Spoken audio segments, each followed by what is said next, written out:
Life is Strange is a good game with time travel powers, with a twisting story and an ominous vision of future destruction. However, the prequel, Life is Strange Before the Storm, is boring at most. Now, both the Life is Strange games are these pick or choose your own adventures style games like the Telltale's Walking Dead, except for without any quick time events. It's more about the dialogue choices and solving these light puzzle elements to move the story forward. In this one, you follow Chloe set before the events of the original Life is Strange, and it's not good to say the least. Where the first game had some light puzzle elements involving time travel, and some like light kind of puzzle elements and situations where you'd have to use it to figure stuff out and get past these kind of puzzle-like situations. The ones in here are incredibly basic and really dumb. One of which is where you have to distract someone so you can steal their keys, which sounds like this could lead to an interesting scenario, but instead, you go outside, you see this photographer near the sprinkler you need to break, because that's how you decided to, or the only option to distract this maintenance worker at the school to get into the dormitories. And so he's taking some photos of this bird. You shoo the bird 4 times while he's just sitting there, and the only thing he'll say to you is like, "Hey, stop, shooing my bird." And then he basically finally shoo the bird after shooting it 4 times, so it flies off into the trees, and he goes to follow it, and then you can go and get the keys after you smash the sprinkler. It's just kind of dumb watching Chloe just shoo a bird. And it is literally as dumb as it sounds. Just so dumb. And it's a worse version of what happens in the original game, where you have to get past Victoria to get into the dorms as Max. And in the original, while there's some dialogue choices that can be redone with the time travel mechanic, which can lead to some situations where you just keep rewinding until you get the right option or the one that feels right, but there's some options that there isn't really like one that's really stands out as the best, and the time manipulation is limited since you only rewind a short while to see the immediate actions, immediate outcome of your actions or what you said when you decide to pick that, and you can't really control the long-term effects of it. But instead of having that in this game, it's replaced with a argument system where you have to choose the right options in order to win the argument. And on the screen, you can see how many right options you pick before winning the argument, and how many chances you have of selecting the wrong option before you lose the argument. However, these arguments are the worst, and really wouldn't work on anyone. One of which, in the first episode, Chloe's trying to get into this live band event, and there's this bouncer outside, and she wants to hear her favorite band or whatever. And so one of the winning points in the argument with this bouncer is you point out to you point to his motorcycle, and you're like, "Hey, it's got roses painted on it." I would take a guess and say this bouncer has probably heard a lot worse. Like, that probably wouldn't have really worked in real life. And while it doesn't necessarily have to, it's just kind of a lame sort of argument or whatever. And most of these like conversations, the argument ones, just sound nonsensible. And there's no like burn moments or anything close. Like, there's not any like really good dialogue within these. Like, there's like 2 serviceable ones in episode 3, but I'll get to that later. But yeah, in the first 2 episodes, none of the win options are really good, and it feels and reads just like a bad YouTube comment debate. There's another one against a school security guard where Chloe says, "I need to go to the bathroom a bunch," and while she's saying that, the guard's all like, "Oh no, I don't know what to do. Oh, this is, like he couldn't figure out how to say, it's like, okay, I can let you in to go to the bathroom, but then I need you to come out and you're not allowed here in the boys' dorms or whatever." But instead, he's like, "Oh no, I don't know what to do," and then I think the third or fourth option, one of the right options is where Chloe accuses the guard of looking at her boobs, which he admits to. Surprisingly enough, he's like, "Oh yeah, sorry," and and I was like, What?" And it didn't look like he was, but I wasn't like paying attention to it. But anyway, he's just that's just his response. He's like, "Oh yeah, sorry." And you're like, "What? You're arguing with her about her wanting to go into the dormitory. What are you doing, dude?" Like, anyway, and then, I mean, this argument could have been better, or like literally any of them. I mean, there's a couple in episode 3 that are alright, but we'll get back to that. And, but getting to like the main part of the episodes, they're just really boring. And like the first episode, you just hang out with Rachel at a park and just look around, just sort of hang out for the most part, episode 2, you hang out in the junkyard. Yes, the junkyard, like episode 2 of the original Life is Strange, which was one of the weakest points in the original, and it's even worse here, where you're fixing up a car and stuff. The finale, this is getting into slight spoilers. This is going to be pretty vague, but getting into slight spoilers up ahead. So I just want to say that this game really isn't worth playing. It's just really boring. Like, I don't want to get too far into it, but the ending, while a little bit more interesting than the first 2 episodes, isn't really worth the slog. So like right now, I'm just giving it like a 2 out of 5 stars, because it's functional, but it's not really a lot of fun to play through. And then this next example is like the culmination of episode 2 without a whole lot of spoilers. It's just containing what you do during it.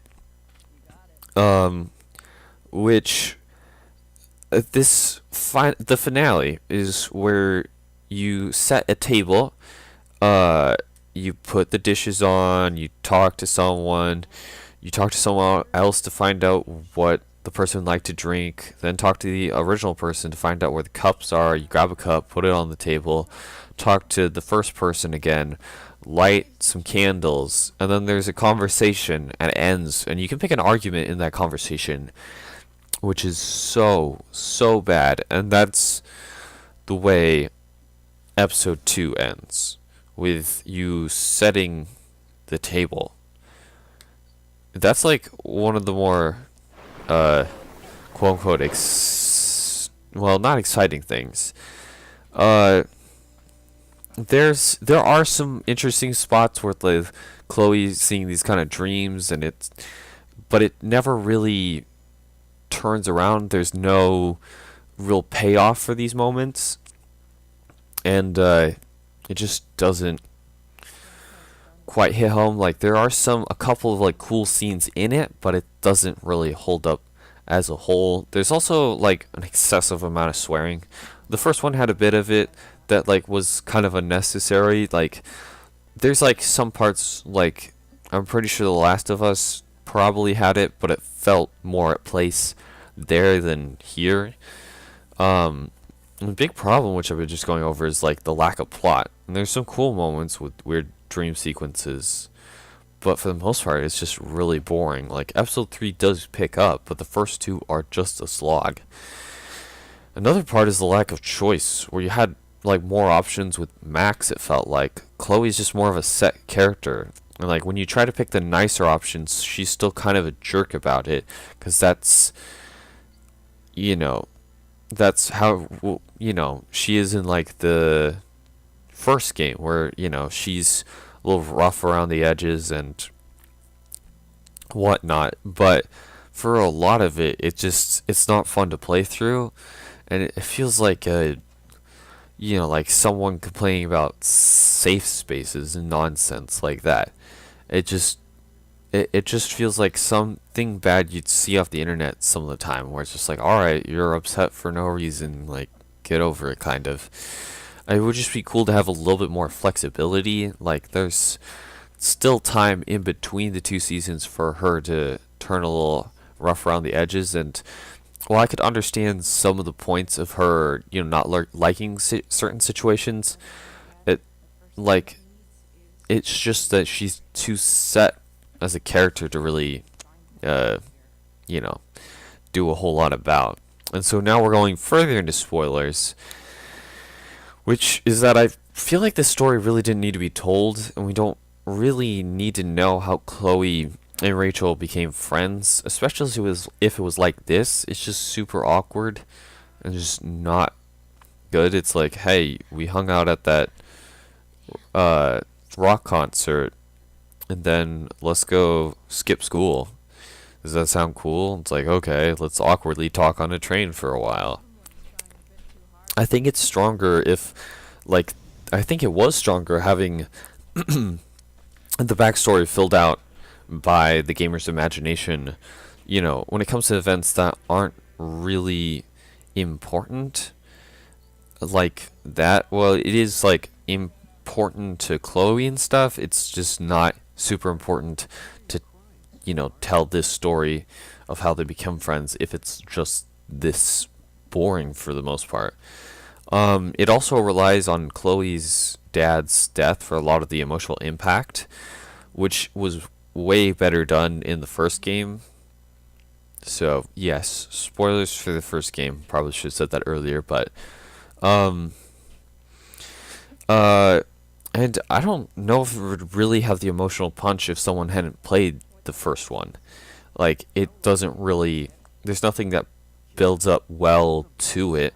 The visions are cool, but I doubt, oh, okay, I wrote this part before playing episode 3.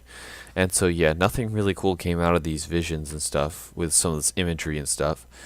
There's a part where Rachel just sets the forest on fire by yelling, and kind of surreal because there was actually a big fire in Oregon this year.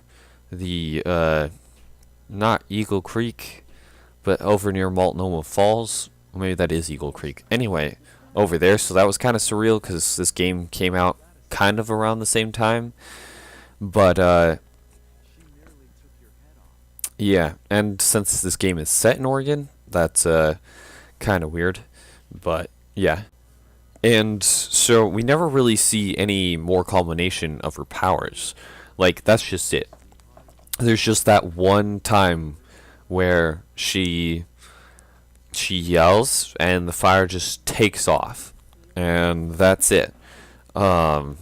So they don't really ever explain it. It just sort of happens, and you're like, oh, okay. And so let's get to episode 3, because it's the one that's more interesting than the previous two. However, really not enough to endure the slog of the first two. So here's spoilers for episode 3, obviously.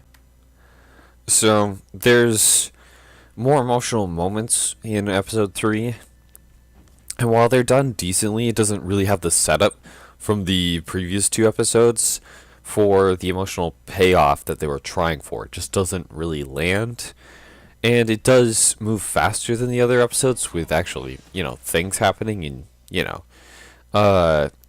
and when you return to the junkyard, which is the 3rd time you go there, because you go there once, at least once per episode. I don't think there...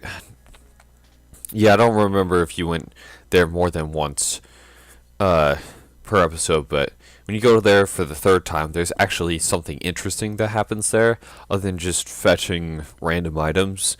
There's a really weird spot that just sort of pops out of nowhere. There's this guy who's just like he's just a side character that's just kind of interested in Chloe. He's like, hey, man, hey, girl, would you like to go see the school play?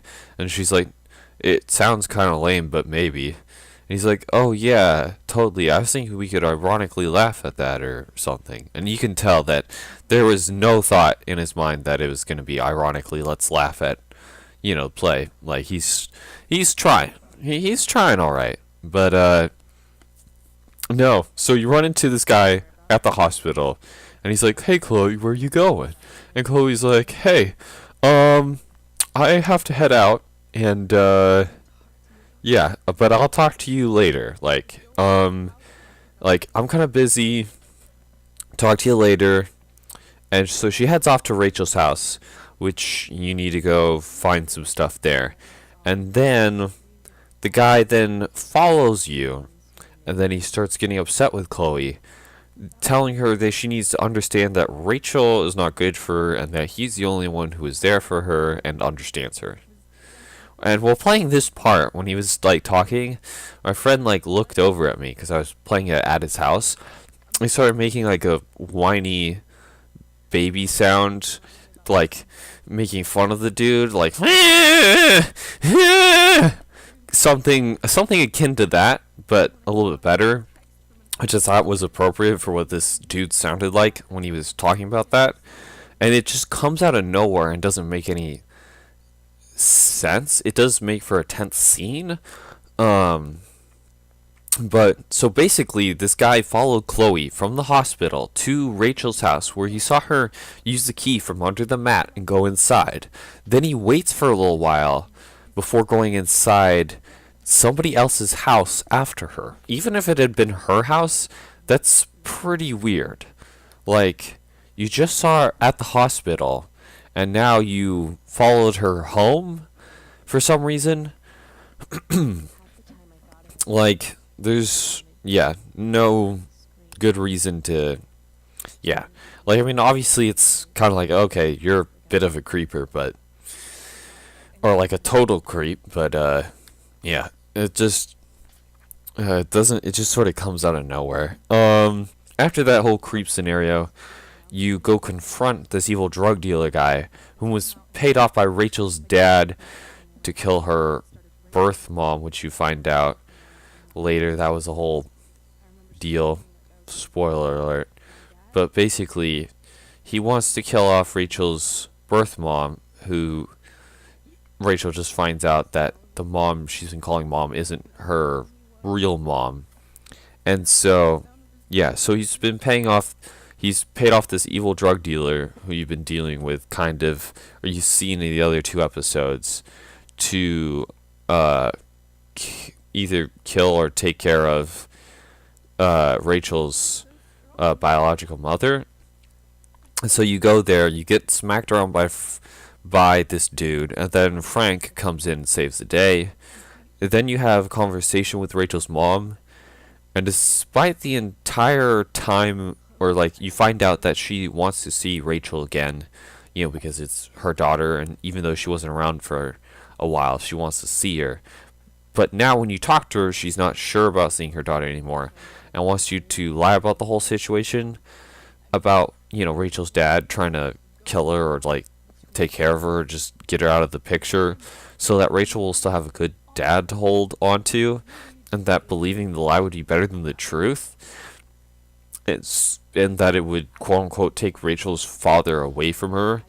And for me, I was like, that's the dumbest decision. Obviously, I'm not going to choose that. And it was just like, okay, I'm gonna tell the truth, because I wasn't taking her dad away from her.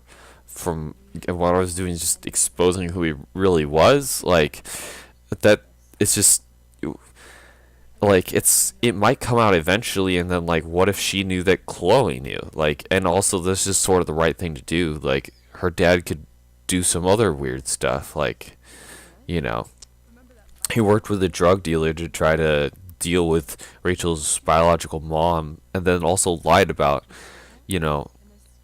who Rachel's real mom was, for the entire time until Rachel confronted him about it in episode 2.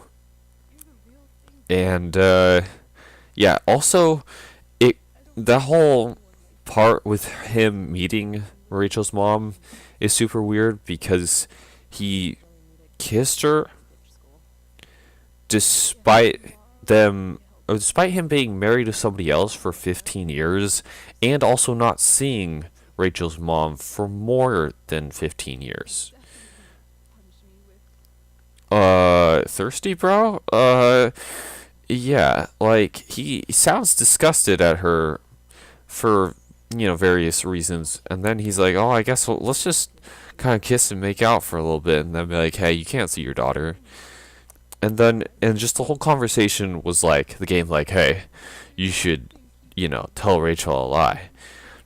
At the very end, if I remember right, which I just played this, it was either to tell Rachel the truth or to protect Rachel. And I was like, there's really only one viable choice. Kind of like, spoilers, you probably should have played the original, but there's only real one ending that really is viable and really resonates with the rest of the story. The second ending to the original Life is Strange just really doesn't. It kind of goes against everything that it kind of played on and worked towards. And like this one, I don't know whether I haven't seen the other ending, but I can't imagine it's that great. And yeah. But yeah, basically at the end of this, just at the end of the day, just skip this game. It's really not worth your time. And it's definitely a low, like 2 out of 5 stars. It's just too boring and too slow to justify anything higher. The dialogue's really bad and awkward for the most part. The argument system's really bad. With like 2 in episode 3 being alright. And for like fans of the series, I mean, after listening to all this and also getting it spoiled, it's just not worth the time to get through all that slog for something that isn't really all that good. And even like episode 3 is not good enough to justify getting through the first 2. And it's not anywhere close to the first Life is Strange. Chloe's just too set of a character without any time manipulation, and you don't have to have time manipulation to tell an interesting story like this. Obviously there's zombies in, the Telltale Walking Dead, and then there's, them being fables in The Wolf Among Us, keeping some interesting elements there. But, you can tell at least a story or something, or like, take for instance, like, Heavy Rain. Well, not everybody likes it. It does a way better job at doing something pretty similar to this, a whole lot better, with actually having like a, bit of a moving plot, this sort of murder mystery kind of thing that at least works compared to this these set of episodes that doesn't really have a semblance of plot until episode 3. It's just really not worth buying. I just recommend playing the original Life is Strange, and if you've probably made it this far, then you've probably already done that. But if you somehow made it this far and didn't, just go ahead and play the original. It's good. It's got time travel. You get time travel manipulation powers. There's a bunch of weird, interesting stuff that happens, and this setup is so much better, where you see this incoming storm, and just at the opening little bit, just watch the opening little bit, and if you're interested, then check it out. It's good. There's like a little low part in season 2 or episode 2 where you hang out at the junkyard, but it's still better than this for the most part, and like the rest of it is a lot better, so just check that one out. Anyway, thanks for joining me on this review of Life is Strange Before the Storm. Yeah, just skip this, get right to the storm, and yeah, until next time.